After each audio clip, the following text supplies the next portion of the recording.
I'm a Northern Kentucky guy. Grew up in Boone County. It was a one-stoplight town, so I'm 43 now.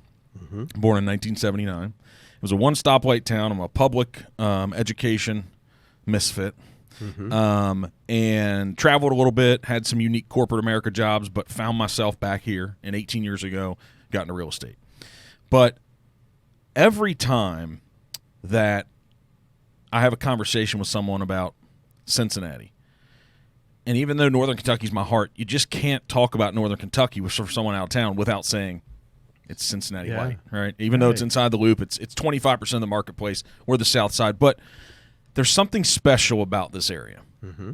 And I find it hard for me to articulate because when I start talking about it, there's so many special things. And then I ask myself, am I just being a homer?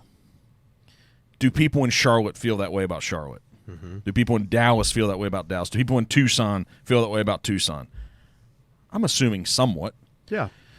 However, it varies. Right, it does. I'm assuming. I've traveled a lot. Probably not as much as you, but I've traveled a lot. And I'm not the traditional tied-down family guy that I go see my mom as much as I should. She's an amazing lady. Spend time with my brothers and sisters. But this area just seems special. It's such a mixture of all these cultures. So, to you, Cincinnati has to be special to you. It is. Right? It is. You know, people in the West have a really good pride of place. So when I lived in Tucson, I moved to Tucson from Michigan and lived in Tucson for about 11 years. They have a great sense of pride in being from the West. The style of life, the cultural mix, the whole Western attitude is very different. And then when I moved back to the Midwest in Cincinnati, I likened it to the comparison between tumbleweeds and oak trees. Cincinnati is family. Cincinnati is deep-rooted family like oaks. Out west, if you get into a group of 10 people and you say, who's from Tucson, about 3 will be born and raised there.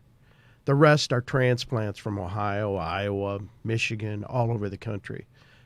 In Cincinnati, take that same experiment, and it's the total flip. Only 3 or 4 people will be from somewhere else. That's why in Cincinnati, people always say, where'd you go to high school? You know, that's where they identify. Is that the reason? Yeah. I've always wondered, like, why?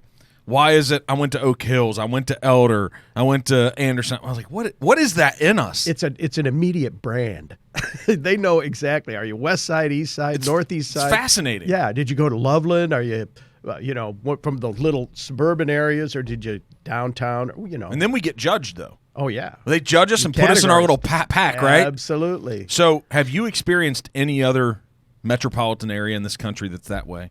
When you say where you went to school? No, absolutely not. And that would be the last question you'd ever be asked in Tucson or in Phoenix or in Texas, because people in the West, they're used to having people come in from other places. And the cool part about that, which is also very different from the Midwest and Cincinnati, is that people expect you to come and do your thing, and they get out of the way, and they don't look at you like, oh, is he a threat to me or anything? They're like, let's see if he falls on his face or if he's going to live up to what we hope for. Yeah. And it's kind of wide open and laid back, kind of cool standoff, but friends.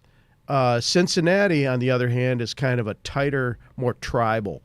And we're on this side, we're on that side. If you're part of this family, I used to joke when I was here for 10 years that I was hoping to someday get my green card to be, a temporary resident. Did you ever get it? No, I haven't.